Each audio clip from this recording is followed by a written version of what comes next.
Check, check, 1, 2. Check, check, 1, 2.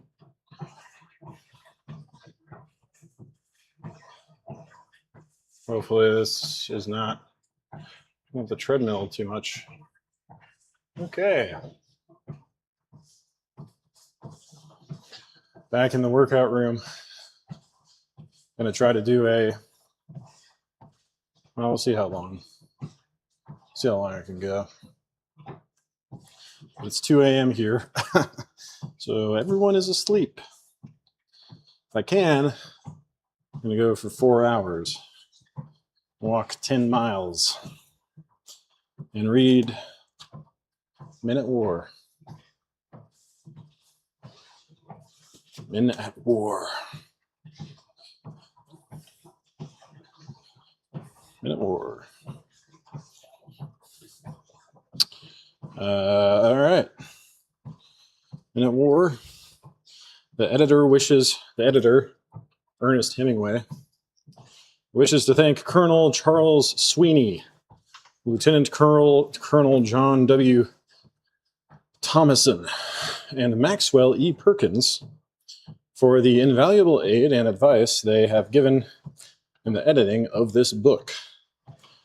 Publisher's note: acknowledgments are due to William Kozlenko for the plan from which this book was developed,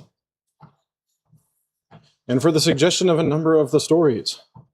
Also to Edmund Fuller, Fred C. Rodewald, Albert Seidler, and the many others whose suggestions and contributions helped to make this book. This is going to be a little bit of an endurance contest for me. A little bit about this book. Published in 1942, I believe, originally.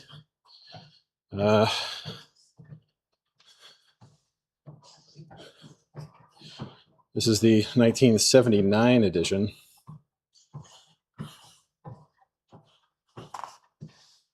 (1942), when the United States entered World War II.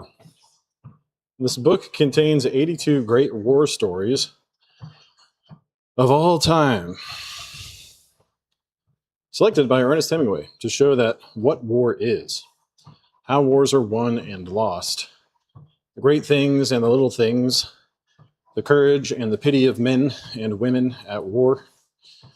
The authors include Virgil, Sir Thomas Malory, Tolstoy, T.E. Lawrence, Stephen Crane, Victor Hugo de Maupassant, Stendhal, Charles Oman, Sir Winston Churchill, James Hilton, Colonel John W. Thomason, William Faulkner, Kipling, C.S. Forester, Alexander Woollcott, Theodore Roosevelt, Marquis James, Dorothy Parker, Ambrose Bierce, Hemingway, and many others. There are 1,100 pages of moving, exciting, and thrilling reading that will absorb the interest of everyone. Many of the stories are of our time. All are contemporary in spirit.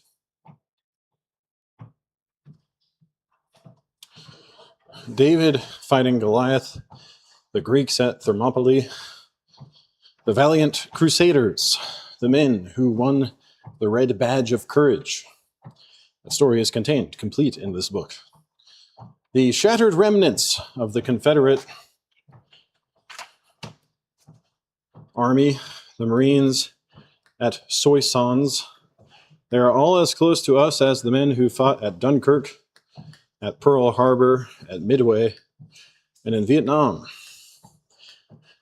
There is much great reading in this book, and one of the finest things in it is Hemingway's introduction. In his personal statement about war and writing and men, he tells how and why he made this collection of stories, accounts, and narratives as an attempt to give a true picture of Men at War. This book, so cherished by GIs of World War II, went out of print after the war, although the demand for it never ceased. But there has been a great increase of interest in Men at War, and in response to this demand, this edition is published, containing the Hemingway introduction complete, except for a few topical references, and all the material of the original edition. Okie doke. Let's see how long I can last.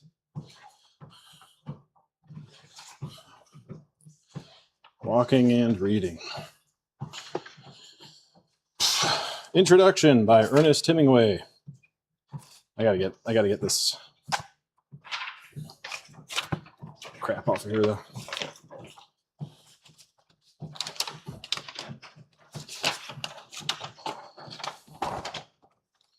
It's actually kind of an old book. I think I got it in the like collectible section of half-price books. Introduction by Ernest Hemingway. Edited for the 1955 edition. This book will not tell you how to die. Some cheerleaders of war can always get out a pamphlet telling the best way to go through that small but necessary business at the end. PM may have published it already in a special Sunday issue with pictures. They might even have it bound up as a companion piece in the issue I read in November 1941, entitled How We Can Lick Japan in 60 Days. No, this book will not tell you how to die. This book will tell you, though, how all men from the earliest times we know have fought and died.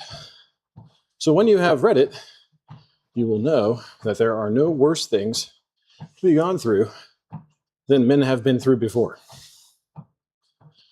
When you read the account of St. Louis IX's crusade, you will see that no expeditionary force can ever have to go through anything as bad as those men endured. We have only to fight as well as the men who stayed and fought at Shiloh. It is not necessary that we should fight better. There can be no such thing as better. And no thing that can ever happen to you from the air can ever be worse than the shelling men lived through on the Western Front in 1916 and 1917. The worst generals it would be possible to develop by a process of reverse selection of brains carried on over a period of 1,000 years can never make a worse mess than Passchendaele and Gallipoli. Yet we won that war, and we must win this one. The editor of this anthology, who took part and was wounded in the last war to end war, hates war and hates all the politicians whose mismanagement, gullibility, cupidity, selfishness, and ambition brought on this present war and made it inevitable. But once we have a war, there is only one thing to do. It must be won. For defeat brings worse things than any that can ever happen in a war. Regardless of how this war was brought on step by step, in the democracy's betrayal of the only countries that fought or were ready to fight to prevent it, there is only one thing now to do. We must win it. We must win it at all costs and as soon as possible. We must win it. Never forgetting what we are fighting for. In order that while we are fighting fascism, we do not slip into the ideas and ideals of fascism. For many years, you heard American people speak who admired Mussolini because he made the trains run on time in Italy. It never seemed to occur to them that we made the trains run on time in America without fascism. We can fight a total war without becoming totalitarians if we do not stand on our mistakes to try and cover them. Our military, our political, and our naval mistakes, and learn from the winners rather than copy the methods of the losers, because they have been at the business of losing for so long. The Germans are not successful because they are supermen. They are simply practical professionals in a war who have abandoned all the old theories and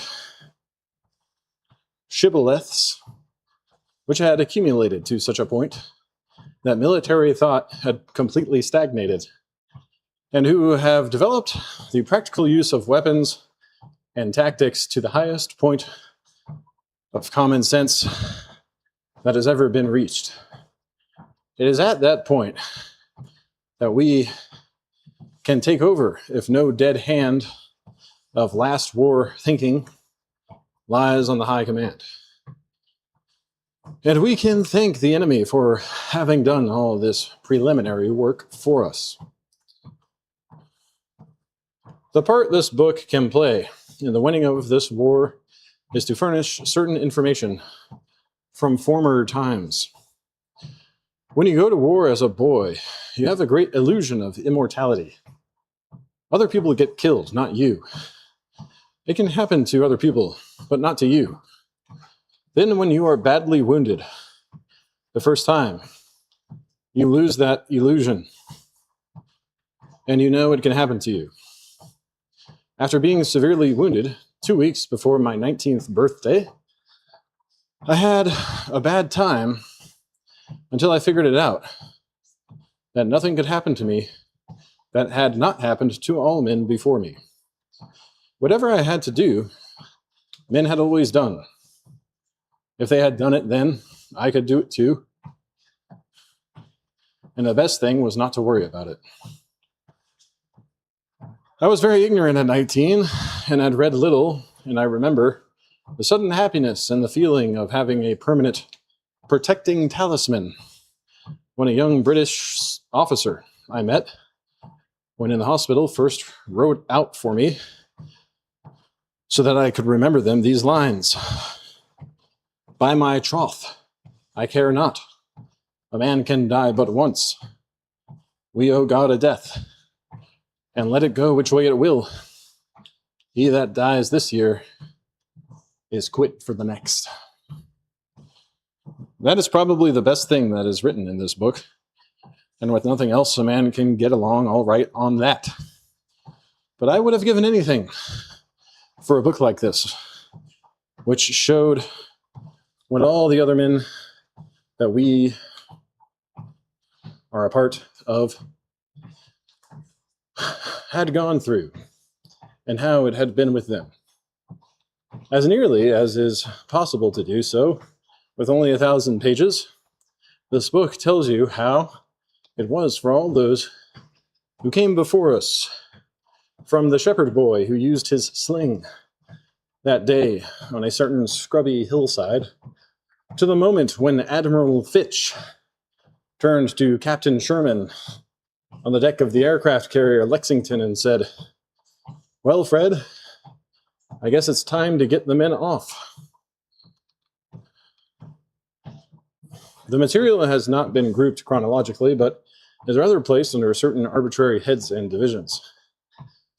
These divisions were made by probably the most intelligent writer on the metaphysics of war that ever lived, General Karl von Clausewitz. There could have been more divisions, just as the book could have been twice as long. But something over 1,000 pages is as large as a book can be handled and packed easily. Sometime there might be another volume to go with this one. After this war, when things can be written without causing offense between allies, I hope to live to read the true accounts of Hong Kong, Bataan, Singapore, Java, Burma, and the rest. I saw the preparation for all that, and I have heard accounts of some of it from bitter young officers. But there has been no understanding, writing on any of it up to the date this book is published. In the last war, there was no really good, true war book during the entire 4 years of the war. The only true writing that came through during the war was in poetry. One reason for this is that poets are not arrested as quickly as prose writers would be if they wrote critically, since the latter's meaning, if they are good writers, is too uncomfortably clear. The last war, during the years 1915, 1916, 1917, was the most colossal, murderous, mismanaged butchery that has ever taken place on Earth. Any writer who said otherwise lied. So the writers either wrote propaganda, shut up, or fought. Of those who fought, many died, and we shall never know who were the fine writers who would have come out of the war, who died in it instead. But after the war, the good and true books finally started to come out. They were mostly all by writers who had never written or published anything before the war. The writers who were established before the war had nearly all sold out to write propaganda during it, and most of them never recovered their honesty afterwards. All of their reputations steadily slumped because a writer should be of a great probity and honesty, of as great probity and honesty as a priest of God. He is either honest or not, as a woman is either chaste or not. And after one piece of dishonest writing, he's never the same again.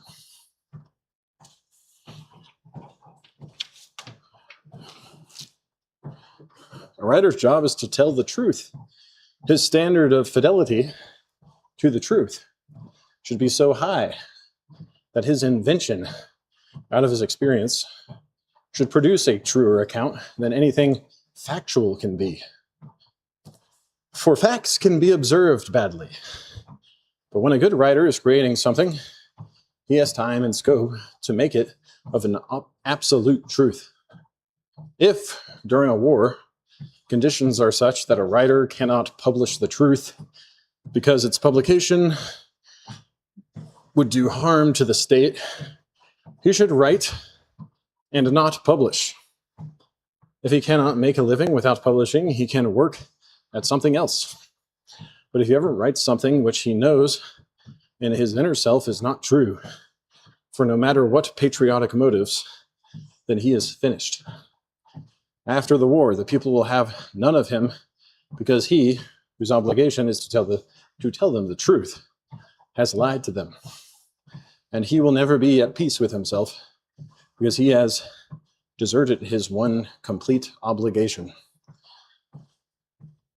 Sometimes this loss of his good name will not show during his lifetime because such critics as have also sold out in wartime will keep his reputation bolstered up along with their own, so long as they are functioning. But when such a writer dies, or a new generation of critics comes, the whole thing collapses.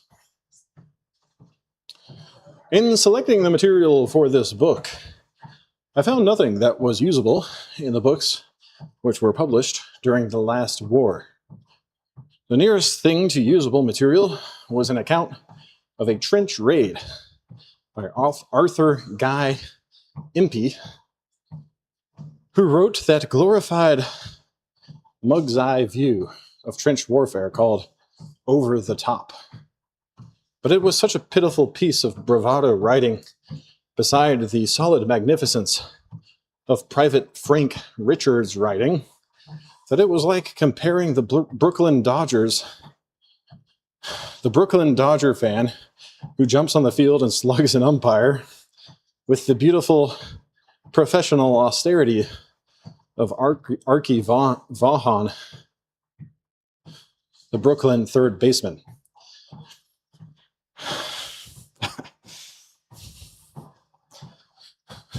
Read Frank Richards, who also wrote that neglected masterpiece, Old Soldier Sahib, for the finest account of the last war by a professional soldier serving in the ranks that has ever been written.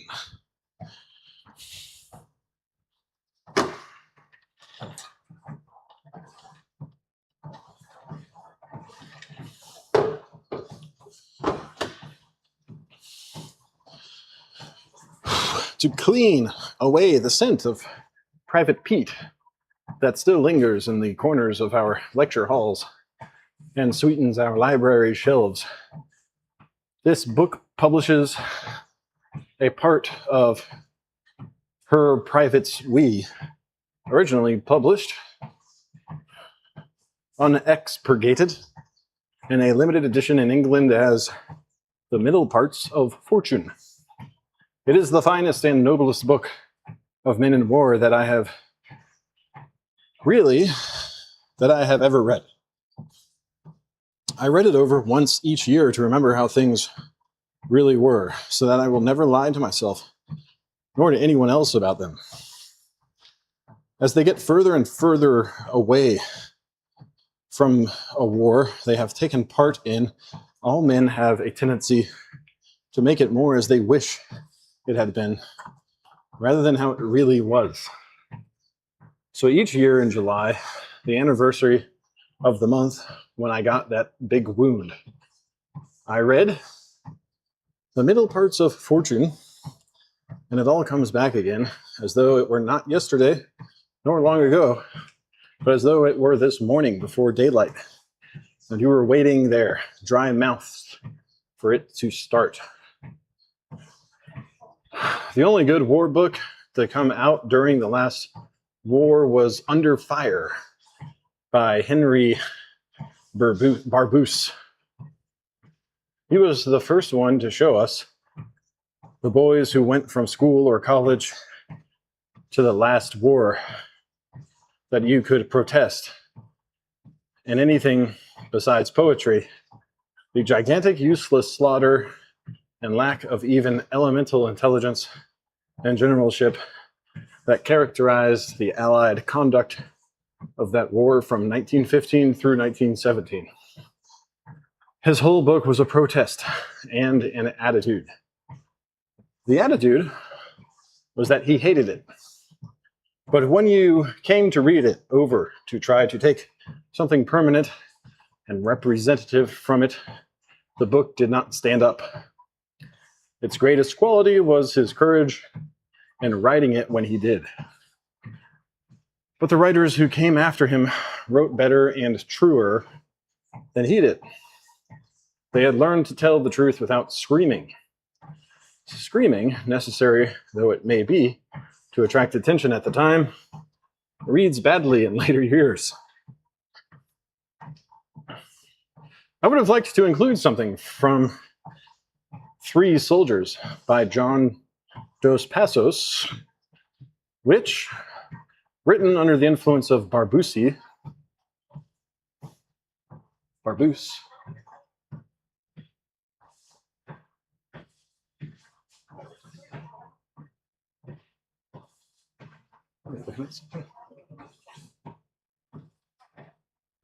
a creature out there?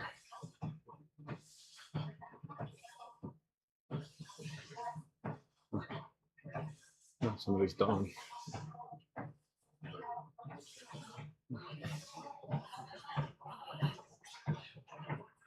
Barbusse. Dos Passos.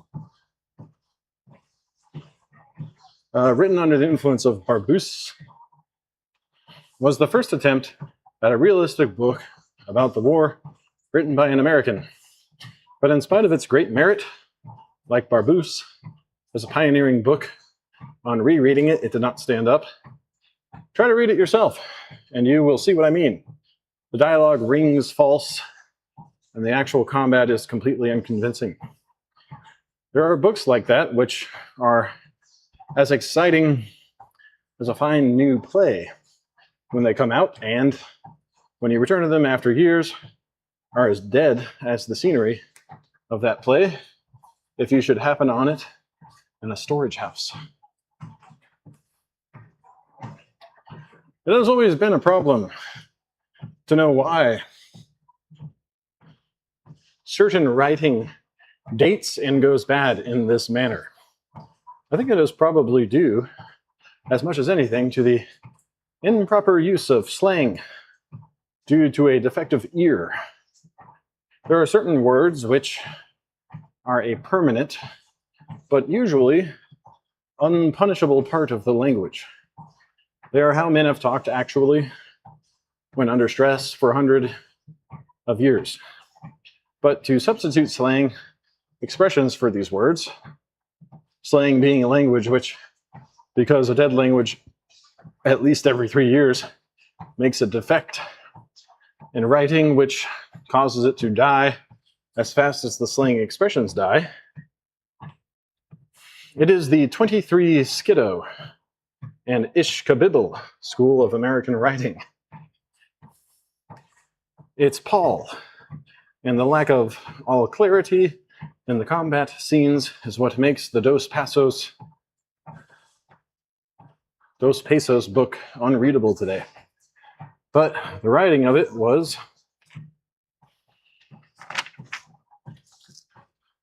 as valuable a pioneering feat in American letters as some minor Lewis or Clark's expedition into the Northwest.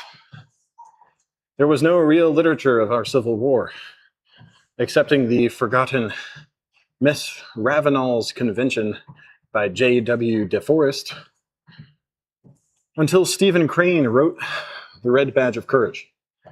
This is published entire and unabridged in this book. Crane wrote it before he had ever seen any war, but he had read the contemporary accounts, had heard the old soldiers, they were not so old then, talk, and above all, he had seen Matthew Brady's wonderful photographs.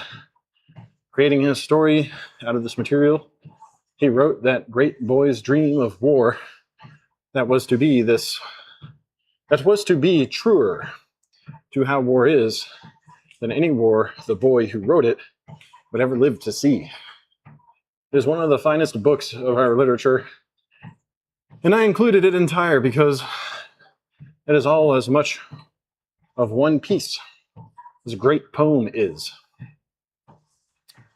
If you want to find out how perfect a piece of writing is, try to cut it from the purpose of making a selection for an anthology. I do not mean how good a thing is.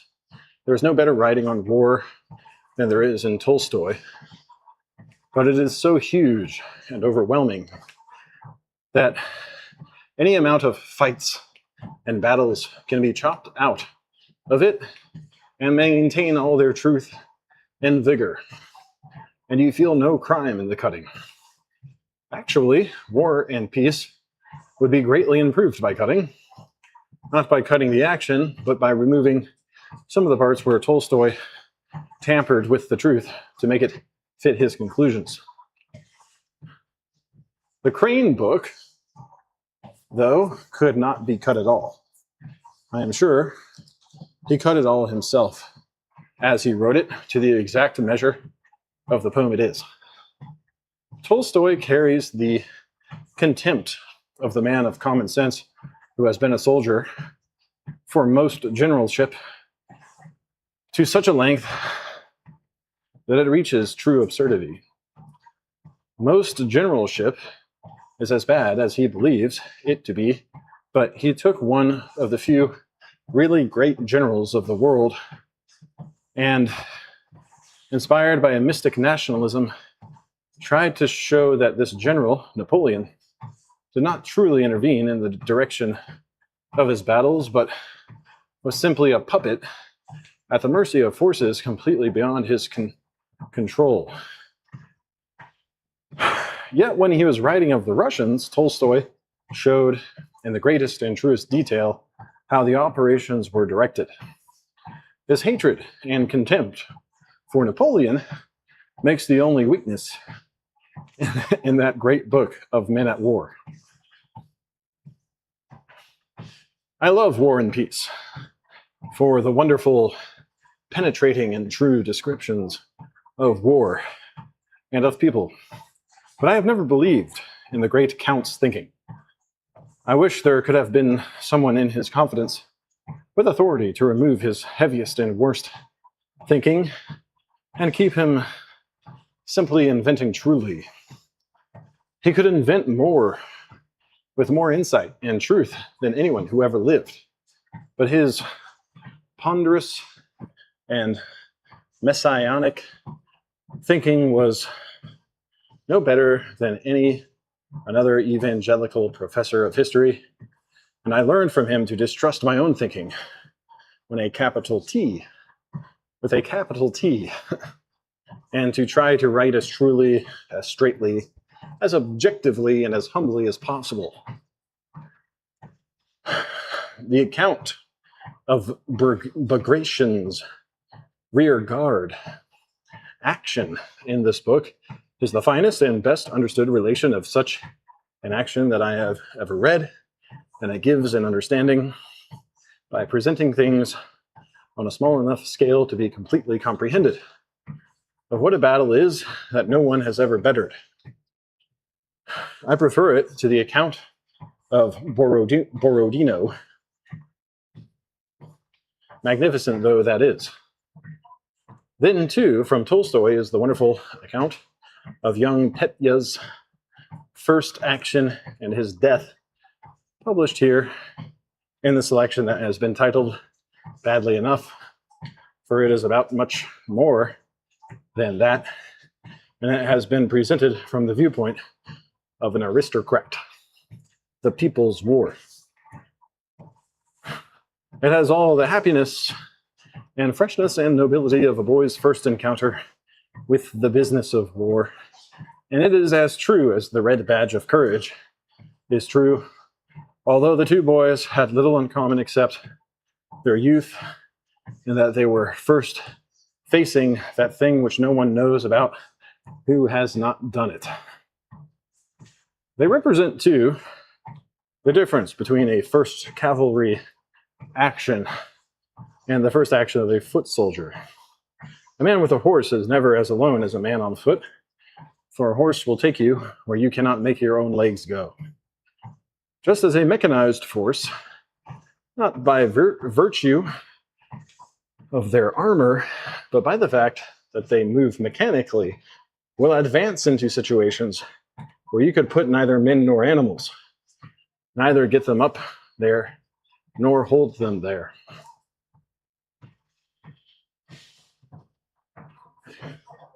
After mechanized troops have had enough experience so that they appreciate accurately the degree of danger involved in their movements, then the same limits and what they will do are reached. It has been one of the great advantages in the tank warfare in Northern Africa, which the Germans have held, that their commander-in-chief has always been up with the tanks to see that his orders have been carried out, rather than to assume they would be carried out simply because they had been given. He could thus make decisions on the spot and change orders, which had become impossible of execution. He was there in person to see that they were obeyed. In the Civil War in Spain, the tanks of both sides in early 1937 were completely vulnerable to the effective Russian anti-tank gun. which was employed on the Republican side, and to the even better German anti-tank weapon, which was being first used then by the Franco troops. And there were never enough tanks to use them in proper force, so that their possibilities had to always be deduced rather than proven.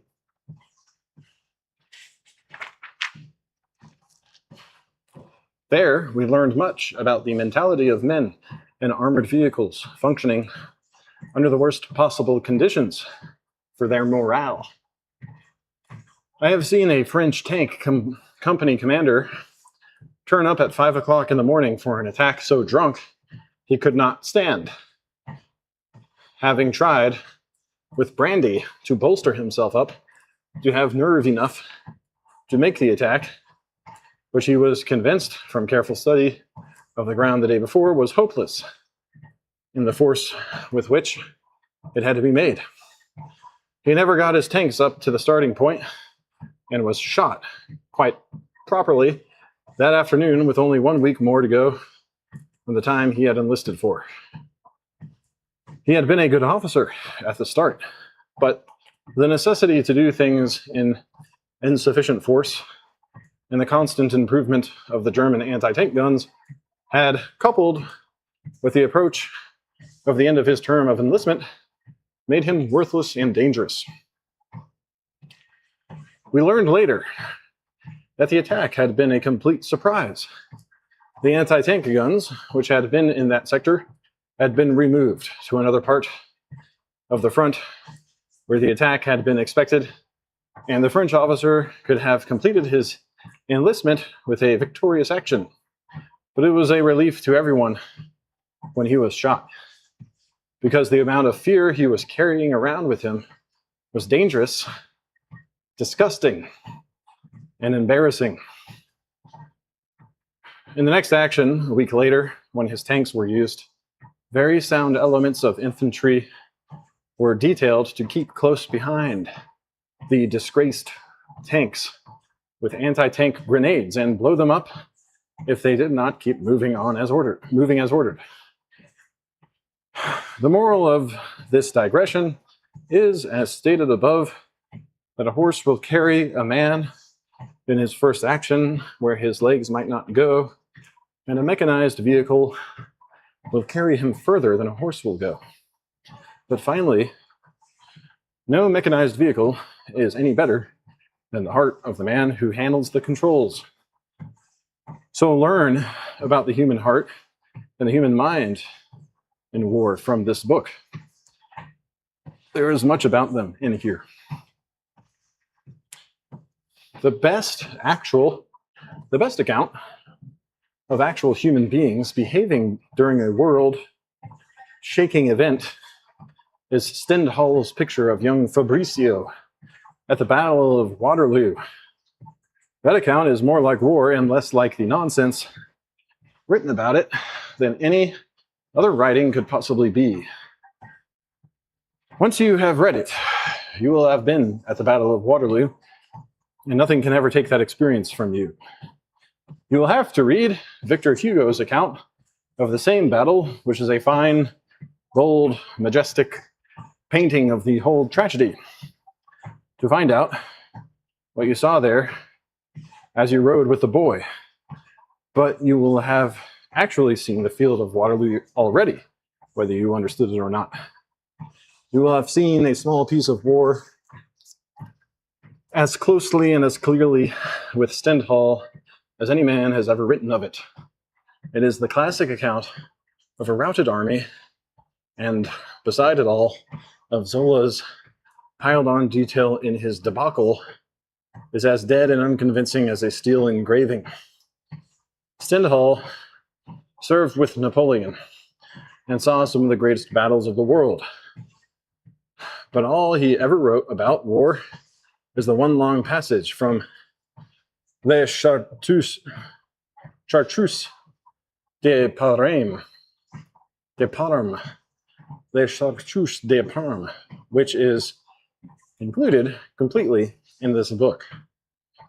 It was at Waterloo that General Cambronne when called on to surrender, was supposed to have said, "The old guard dies, but never surrenders."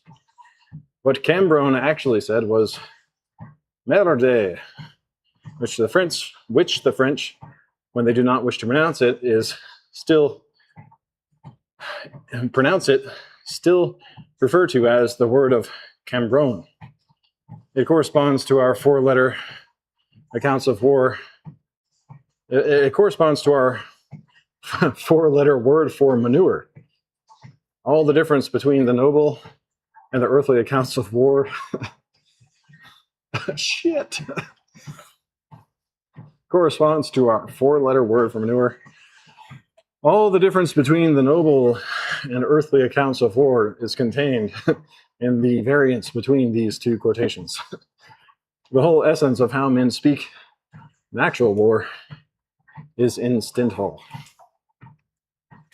There are good accounts of sea fighting in this book, from Trafalgar through the Monitor and the Merrimack to Dewey and Manila Bay,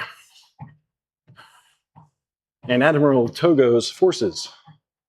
There are good accounts of sea fighting in this book, from Trafalgar through the Monitor and the Merrimack to Dewey in Manila Bay, and the wonderful account of the destruction of the Russian fleet by Admiral Togo's forces. In that account, which is one of the finest that I know of, fighting in armored ships before the introduction of the airplane into naval warfare, you see what men could go through with their spirits unconquered in a battle which most Americans had completely forgotten. Our last two naval fights before this war, the destruction of the Spanish fleet off Santiago de Cuba and Dewey's action in Manila Bay, had been pushovers. There are no more pushovers to be fought now. And if more people had read Tsushima, there would not have been such a pushover psychology in our Navy before Pearl Harbor.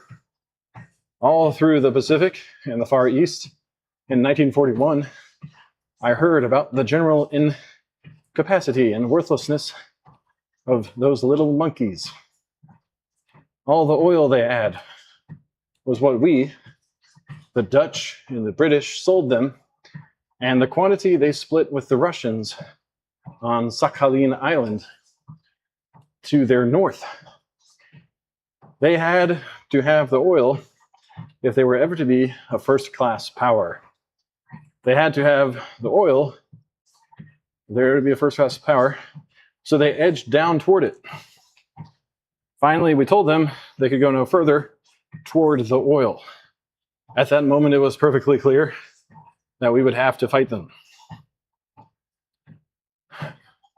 When that moment arrives, whether it is in a barroom fight or in a war, the thing to do is hit your opponent the first punch and hit him as hard as possible. But we were a great and noble power, and they relied on our nobility and kept men talking to us while they prepared to hit. They had hit once before against Russia without warning. In Washington, they seemed to have forgotten that. We kept on talking. As a matter of fact, I believe we were talking to them at the moment when it happened. So we had Pearl Harbor. It is not in my province in this book to examine further into the causes of Pearl Harbor. The commission has reported on its immediate causes and fixed some of the blame. After the war, there will be more blame to fix. In the meantime, it has happened. There is nothing this book can ever do about it. But it can show you something about our enemy so that they will not be taken lightly. Tsushima makes interesting reading. There is nothing about monkeys in it at all. Naval war has been changed completely and fundamentally by two events. The sinking of the wooden ships by the Merrimac, which introduced the armored vessel, and the sinking of the Prince of Wales and the repulse of Malaya.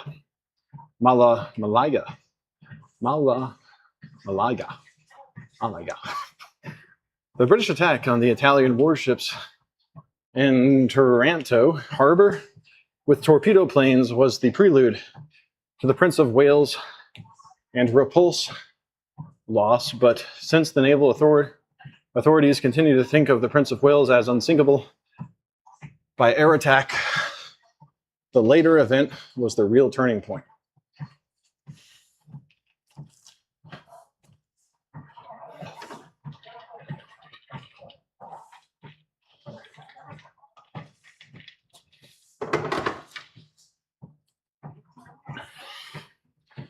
Since then, there have been two accounts of the Battle of the Coral Seas and the Battle of Midway, which mark the third and fourth phases of the evolution of naval warfare. The first of these is the evolution and supreme employ of the aircraft carrier, so that two fleets might never be in contact and yet fight destructive actions exclusively with the planes from their carriers.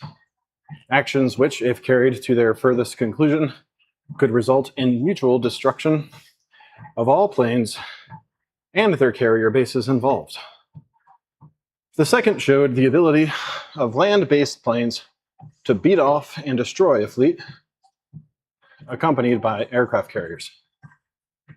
The implications of these two actions are too vast to go into in an introduction to this book. There is no material on commando raids in this book, but since those raiders who, due to the lack of action in the West from the fall of France until an invasion of the continent is undertaken, have been publicized very extensively, this book instead presents an account of the greatest pre-commando raid of raids, the bottling up of Zeebrugge. If anyone ever sneers at you about the bravery of the British, have him read that account. This war is only a continuation of the last war. France was not beaten in 1940. France was beaten in 1917. Singapore was not really lost in 1942.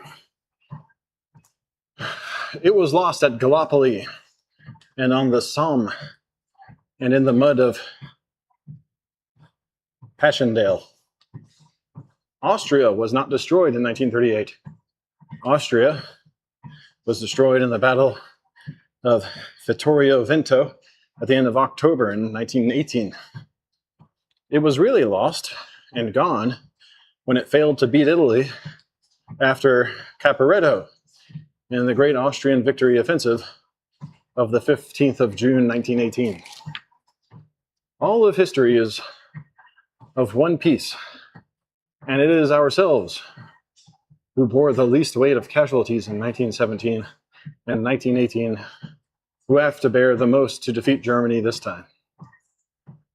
Once a nation has entered into a policy of foreign wars, there is no withdrawing. If you do not go to them, then they will come to you.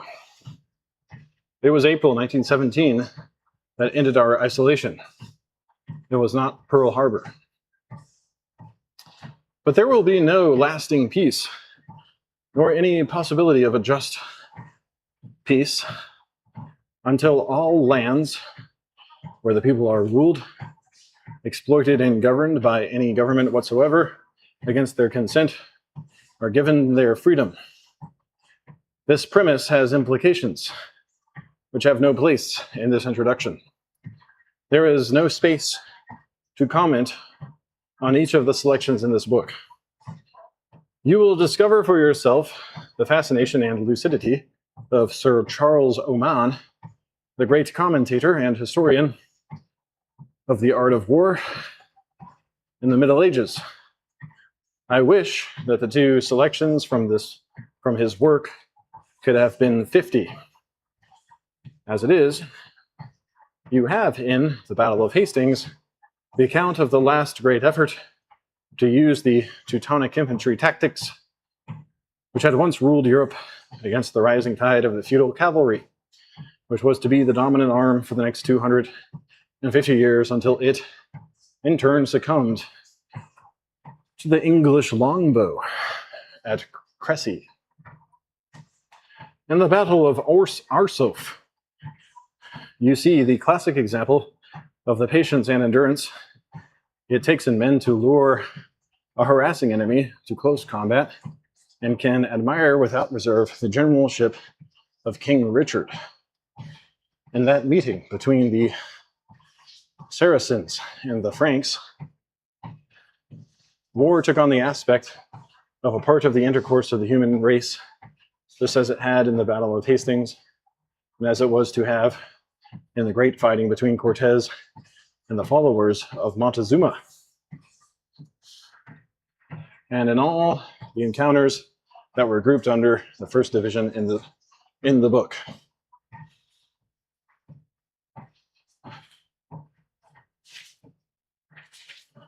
This actually goes on.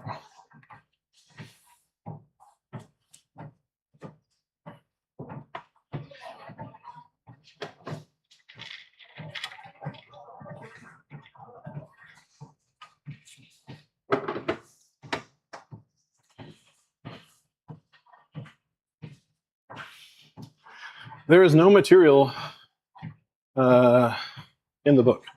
Since war is made up of all the elements under which certain selections are listed in this book, and since all the selections deal with war, many of them would fit as well under one head as under another, especially since war is the province of chance, and there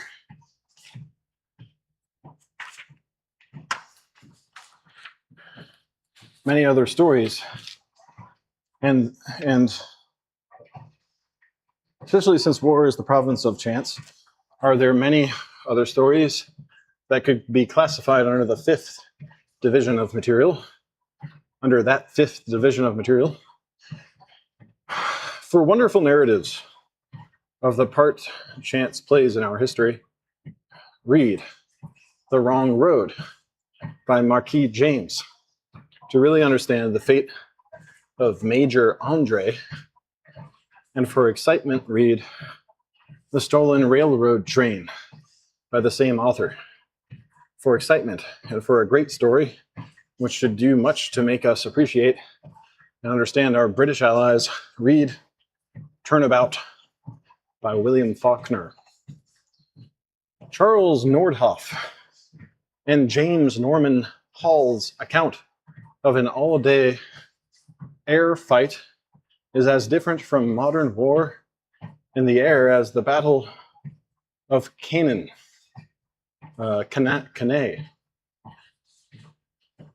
is from a commando raid. But you can appreciate the element of chance when you realize that, but for the lucky appearance of a French SPAD pilot, we would never have had the Mutiny on the Bounty trilogy. That is, if it is autobiographical. If it isn't, read it anyway.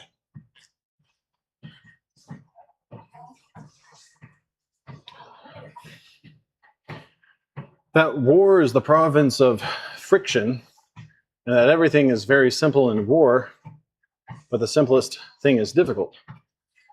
No better example proves than Major General J.F.C. Fuller's account of Gallipoli. We had Masefield's account of Gallipoli, which is a poet's record of heroism and suffering. But I believe the men who died there would rather that Fuller's account be published. I do not agree with General Fuller's politics, and he has written many things to which I am absolutely opposed. But his account of Gallipoli remains as something that we can learn from greatly, and it contains the type of necessary criticism. It contains the type of necessary criticism which has been mentioned earlier in this introduction. Criticism of the friction at Gettysburg is presented in Lieutenant Colonel John W. Thomason's story. The stars in their course. It presents much else too, and it is a fine story, as are all of his other stories in this book. It is a great loss they could not be illustrated by his drawings, which are so excellent, and added so much to the edition of General Marbot's memoirs, which he edited. There is quite a bit of Marbot in this book, and if you like it, you must read it all. It is worth learning French to read the 3 volumes of his memoirs alone. None of the 4 great young cavalry leaders of Napoleon left memoirs. Colbert was killed by a sniper in Spain. Saint Croix was hit by a shell from an English gunboat in the same peninsular campaign. LaSalle was killed at Wagram when the battle was all but over. And Montbrun died at Borodino. You know about the life they led and their abilities, though, from reading Marbot.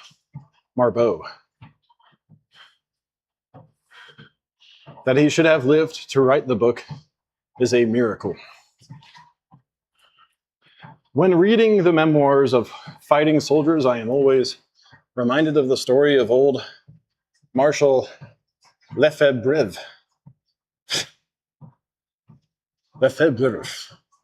who was entertaining a boyhood friend who could not conceal his envy of the Marshal Duke's elaborate residence in Paris.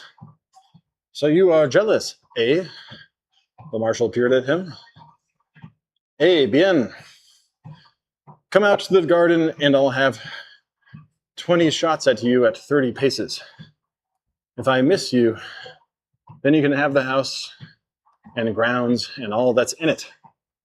I was shot at 1,000 times from as close range as that before I got this house." Of the stories that you must not miss in this book, one of the finest is After the Final Victory by Agnes Smedley. In it, she has gotten that absolute determination to win, the unthinkability of defeat, no matter what the odds or how long the time that they must go, that has characterized the Chinese people. Under conditions that are inconceivable to Western people, they have fought for 5 years. Their great illusion was that we would enter the war finally, and then the Japanese would be quickly destroyed. Now, having lost almost all the advantages they held when we were neutral, they are our second front against Japan. A second front which must be nurtured with more than promises and a little aviation aid. China's resistance has been taken too much for granted, just as Russia's was. It cannot be dismissed with praise, fine words, or simply money, and a few planes, no matter how superb are the pilots that fly them. The greatest danger that the Allied cause faces is the possible disillusion of the people of China and Russia in regard to their allies. China must have aid in greatly increasing amounts, no enchantment with the possibility of immediate and flashy successes elsewhere should divert the long-term necessity for sending that aid to China, no matter what sacrifices are involved. This introduction is written by a man who, having 3 sons to whom he is responsible in some ways for having brought them into this unspeakably balled-up world, does not feel in any way detached or impersonal about the entire present mess we live in. Therefore, be pleased to regard this introduction as absolutely personal rather than impersonal writing.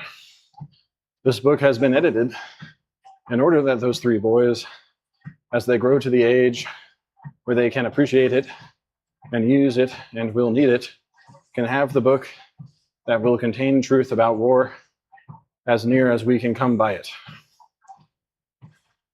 which was lacking to me when I needed it most.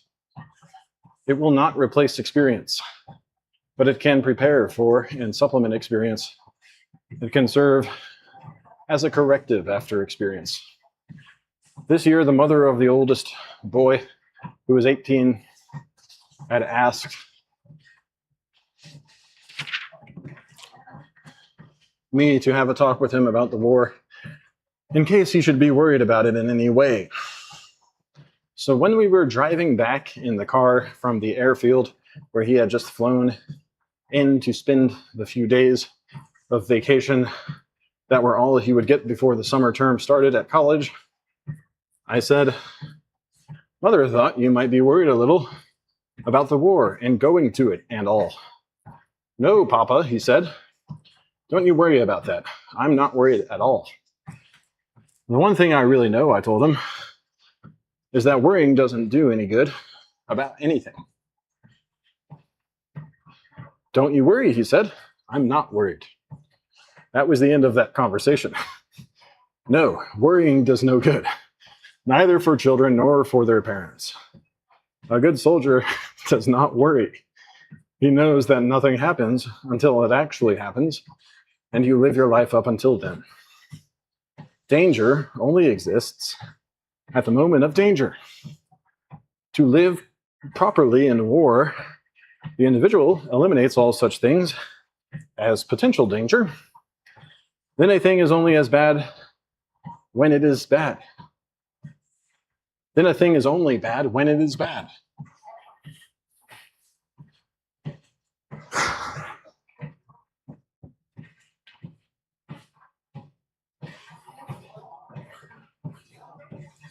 It is neither bad before nor after. Cowardice, as distinguished from panic, is almost always simply a lack of ability to suspend the functioning of the imagination. Learning to suspend your imagination and live completely in the very second of the present minute with no before and no after is the greatest gift a soldier can acquire. It naturally is the opposite of all those gifts a writer should have. That is what makes good writing by good soldiers such a rare thing, and why it is so prized when we have it. You never know how people will react to war. Take self-inflicted wounds. In one famous international brigade, which fought at the Battle of Guadalajara so valiantly and well that they made history there, in that 8-day battle, there were 37 self-inflicted wounds in the first afternoon the brigade was in action. That was panic. There is a sure cure for self-inflicted wounds, much more efficacious than court-martial and execution, when the offense is proven, as was practiced in World War I, in the World War.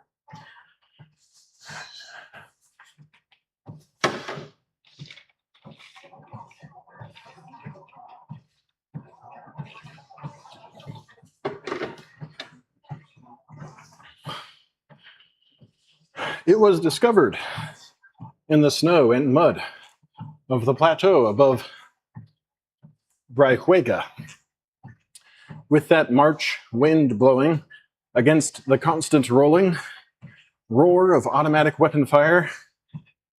And it consists of loading all the self-inflicted wounded into a truck, taking away their coats and blankets so their comrades in the lines can have that much more warmth, and driving them back to the town of Guadalajara, where all the men's wounds were dressed, and then returning the bandaged men to their sections in the line. After that treatment, there were no more self-inflicted wounds in that brigade, except head wounds.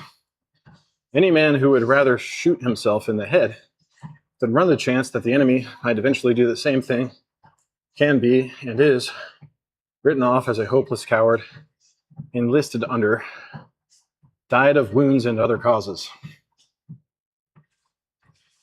There was much trouble with self-inflicted wounds. I mean, that's probably something I would do. There was much trouble with self-inflicted wounds in Italy during the last war. The men became very skillful at it, and often a pair would team up to shoot each other, usually wrapping sandbags around the arm or leg to avoid any evidence of a close discharge of the rifle. Others would hold copper coins in their armpits to get a yellow cast of complexion and simulate jaundice. Others deliberately contracted venereal disease in order to leave the lines. There were doctors in Milan who did a thriving trade in injecting paraffin under the kneecaps of their clients to induce lameness. Mussolini himself was wounded superficially in the legs and backside by the premature explosion of an Italian trench mortar in the early years of the war, and never returned to the front.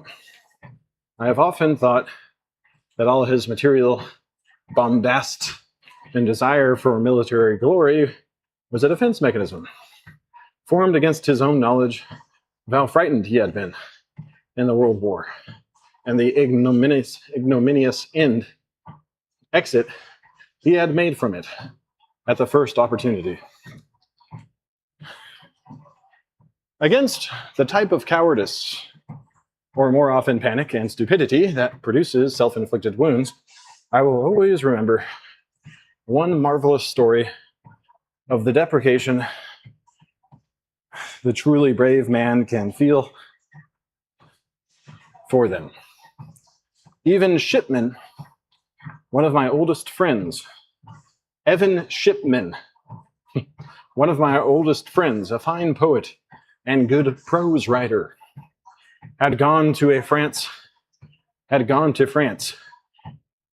in order to drive an ambulance on the Loyalist side in the Spanish Civil War.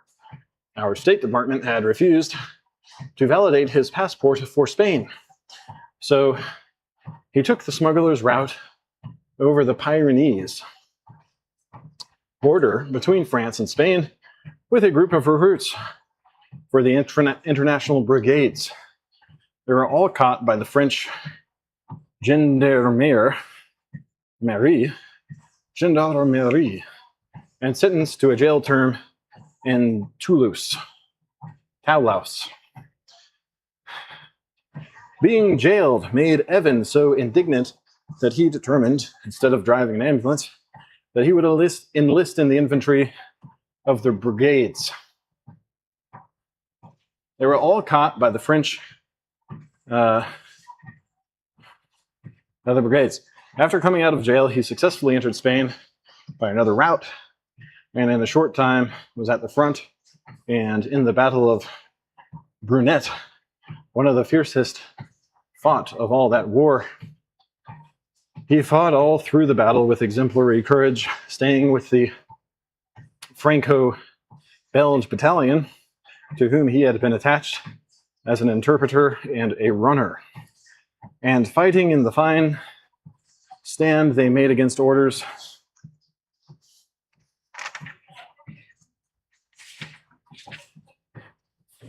which prevented a rout at the very most critical time, and on the last day was severely wounded. I did not see him for some months, and when I did, he was pale, ragged, limping, and profoundly cheerful. "Tell me about when you were wounded," I said, by the time we had settled down to a drink. "Why, Hem, it was absolutely nothing. There was nothing at all. I never felt a thing." "What do you mean you didn't feel a thing?" "The machine gun bullet had gone through his thigh from one side to the other." "Why, it was really nothing. You see, I was unconscious at the time." "Yes?" "You see, the planes had just caught us in the open and bombed us, and I was unconscious at the time. So I didn't feel a thing when they came down and machine gunned us."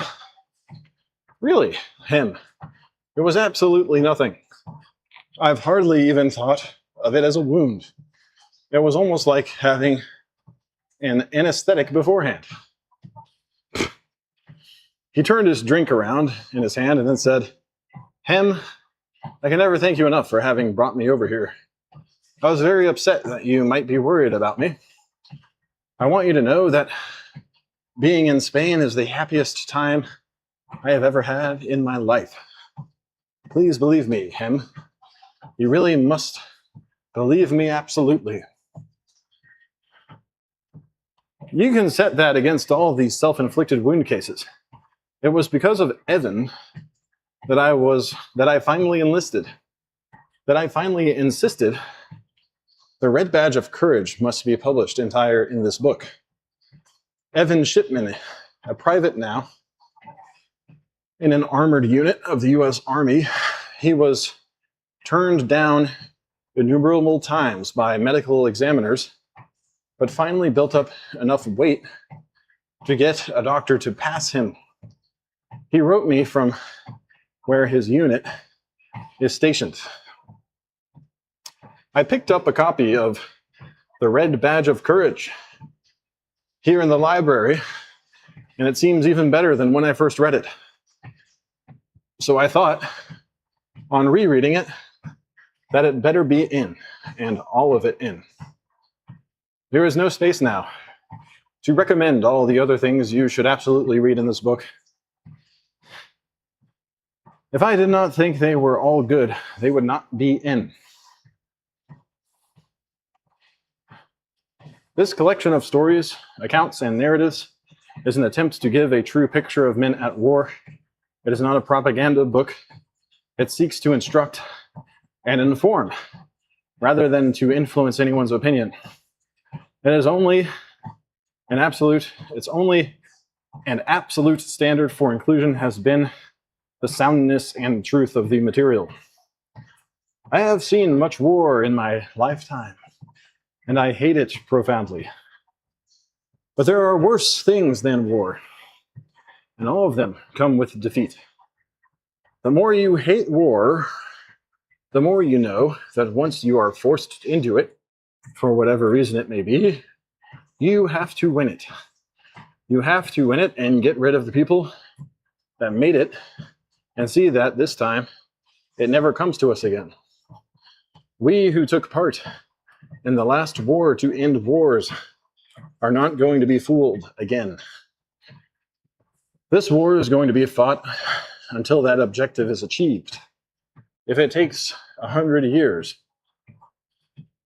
if necessary, and no matter whom we have to fight to gain that objective in the end.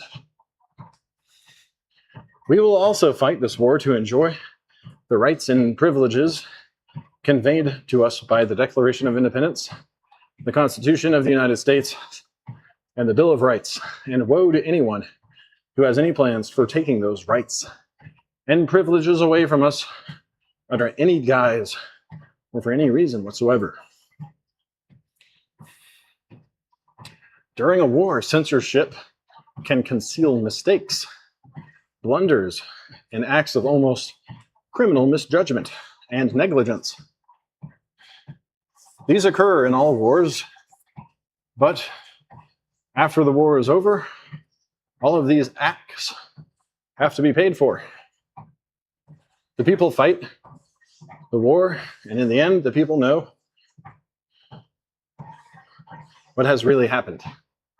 In spite of all censorship that can be imposed, the people will always finally know in the end, because enough of them have been there. It is very easy to fool the people at the start of a war and run it on a confidential basis. But later, the wounded start coming back, and the actual news spreads. Then, finally, when we have won, the men who fought the war come home. There will be millions of them who will come home knowing how things were. A government which wants to keep the confidence of its people after the war or during the last stages of it should take the people into its confidence and tell them everything that they can know, bad as well as good, so long as their knowing of it does not help the enemy. Covering up errors as their knowing of it, covering up errors to save the men who make them can only lead to a lack of confidence, which can be one of the greatest dangers a nation can face. I am sure that as the war progresses, our government will realize the necessity of telling the people the truth, the whole truth, and nothing but the truth, and everything that does not aid the enemy, because times are coming in this war when the government will need the complete and absolute confidence of all citizens if this country is to endure.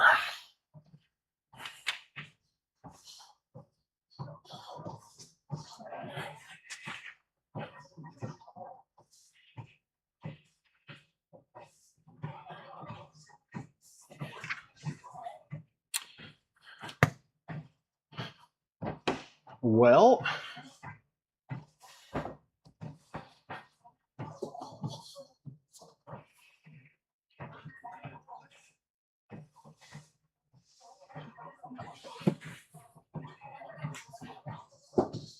okay, that was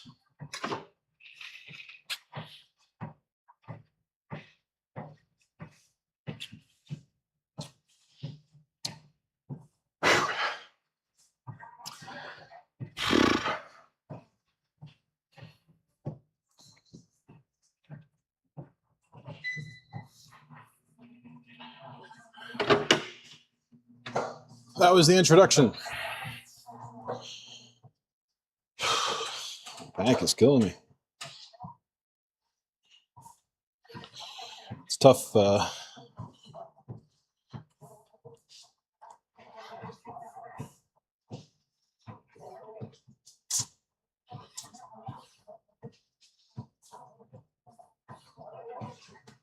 think I'm going to go to bed.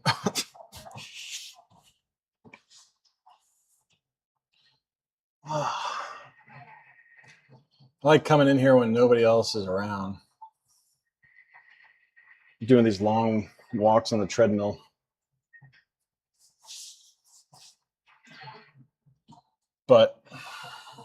And reading aloud with nobody else making any noise or listening to me. But I don't think I want to screw up my sleep schedule that much. I have to get up at like 1 a.m. Come here by 2 a.m. That would give me 4 hours until 6 a.m. where I would probably be by myself the entire time in here. But then I'd have to go to bed at like 5 p.m.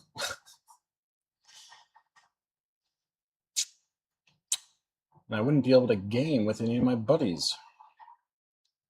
That's the problem.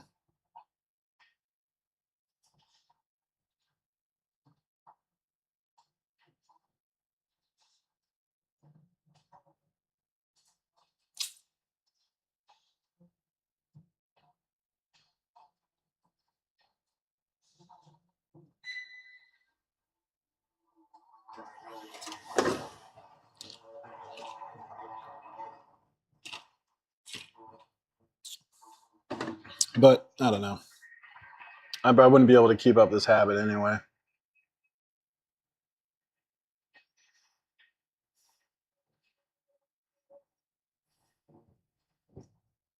Getting up at 4 a.m.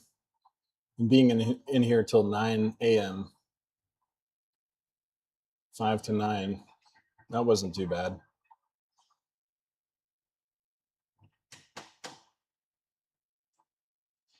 I don't need to do 10 miles every day. That's kind of insane. You just do 5 miles in 2 hours. That would be 7 a.m.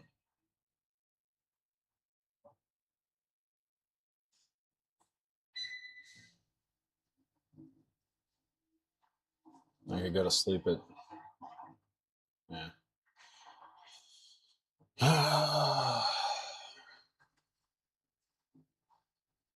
Problem is I can't stick to a schedule on the 24-hour clock. If the Earth took maybe another 6 hours longer to rotate once on its axis, if we had a 30-hour day, I feel like that would work a lot better for me. Stay up for 18 hours, sleep for 12 hours.